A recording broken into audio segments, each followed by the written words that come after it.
Hi and welcome to the Home Engineers channel. This is an update on how I've been progressing with the spray booth or airbrush spray booth.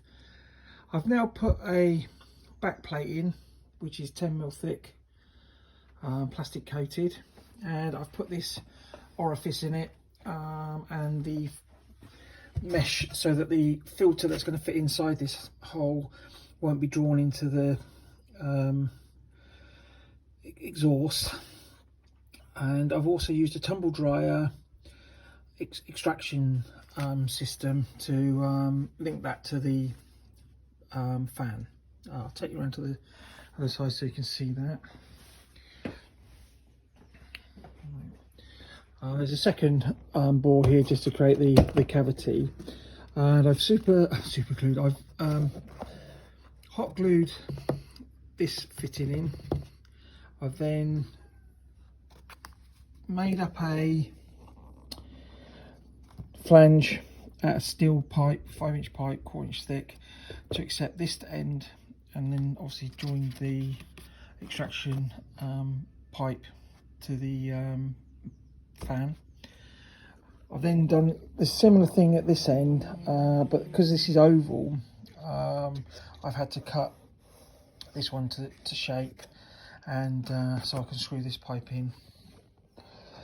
It goes down, and then what I've then done is, because I was worried about this pipe, it's very flimsy, I had a bit of spare plastic ducting from a job that I did years ago, and it's just been kicking about.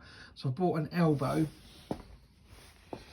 and a piece of standard tube, so that if anybody then walks into the workshop and stands on this, it's going to take a lot more battering than if they stand on the hose and damage the hose. It'd be quite difficult to straighten.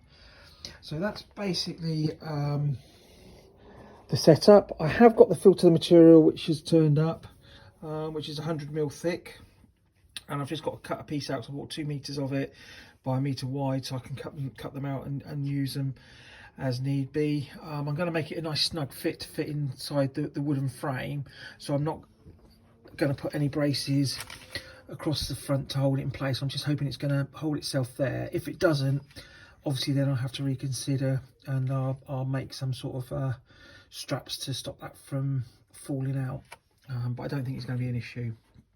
I'll turn the extraction on so you can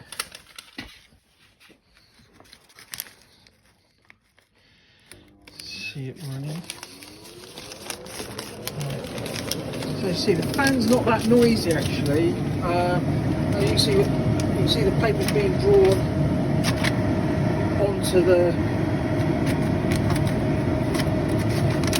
mesh. So I've got a drawer on this side of the booth into the filter. The other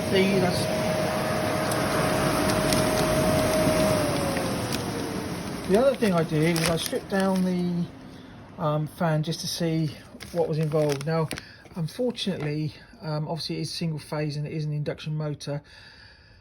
The capacitor is shrouded in like a plastic housing, so it's not actually fixed to the motor. So it is sort of shielded away from the fan. But on this side, you've got an intake, and it uses this end of the fan to draw air up through across the top of the motor to keep it cool, and then it directs that straight into the main airstream of the exhaust. So I'm hoping I shouldn't have any problems with vapor and that type of problem. And as it's a spray gun as well, I've been looking into explosive I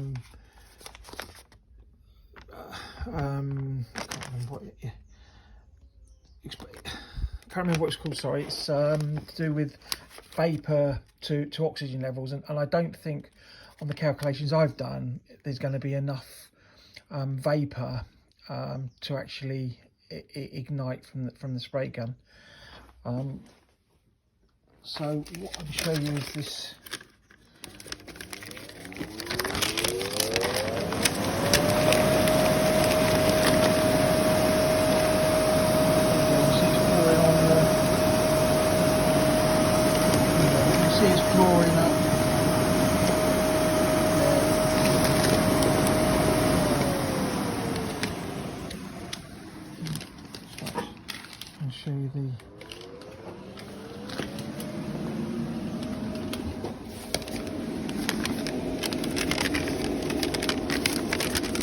then you can see the exhaust is quite strong. So it's pushing that piece of paper into my hand. So you can see I've got a job to sort of put it in front of it without blowing it.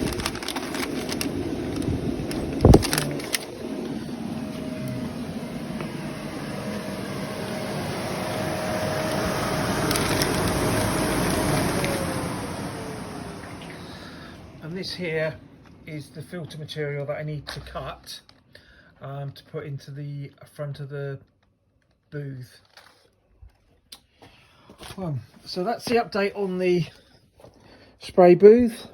I hope you found it of interest, and I would be very grateful if anybody can make any comments or any guidance on what I'm doing is okay, because I've not done anything like this before. And I hope you've enjoyed the video, and if you have, please subscribe to my channel. Thank you.